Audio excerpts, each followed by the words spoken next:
On February 13th, there were two attacks directed against Israeli diplomats. Both involved explosives. The first was in New Delhi, India, and the other in Tbilisi, Georgia.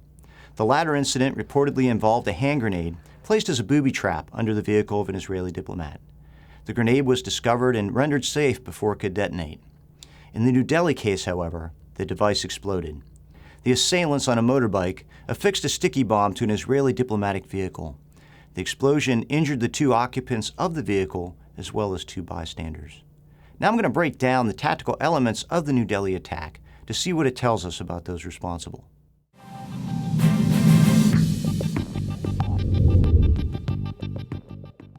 The New Delhi attack occurred near the Israeli embassy in New Delhi's diplomatic quarter.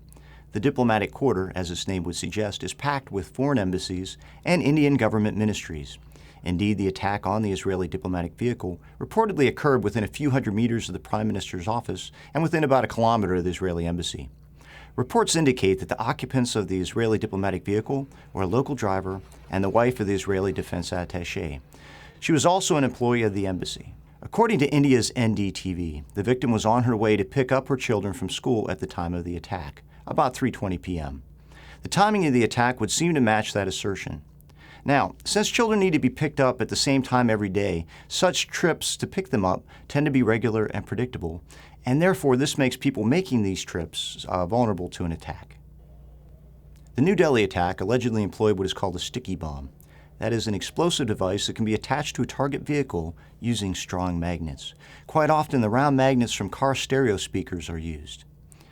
When the attackers can access a vehicle in the street or in a parking garage, such devices can be surreptitiously placed under the driver's compartment and then remotely detonated when the victim is in the vehicle.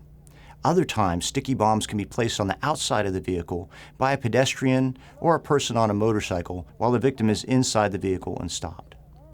Attacks using sticky bombs are quite common in Iraq, and we have also seen 3 sticky bomb attacks directed against Iranian nuclear scientists in Tehran. Considering the nature of those attacks, as well as several other Iranian-linked plots over the past year, suspicions for the New Delhi attack will likely center on Iran, but the Iranians have denied responsibility for the attack.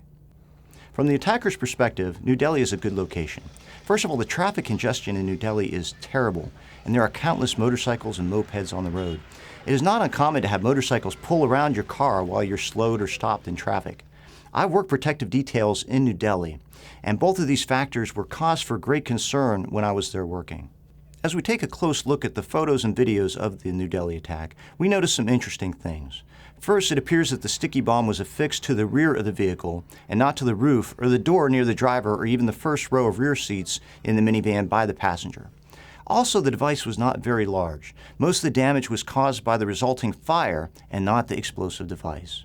Indeed, the photos that we've seen indicate that the explosion did not even break out the driver's side window. The placement of the device and the fact that it was fairly small likely saved the victims' lives.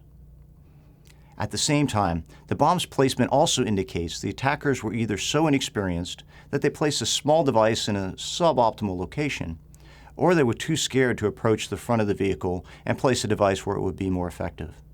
In the past, attacks attributed to Iran or its terrorist proxies have been pretty well conducted and generally successful. But the attacks in New Delhi and Tbilisi were both poorly executed. This tracks with other plots and attacks associated with Iran in the past year that have also been poorly conceived or executed.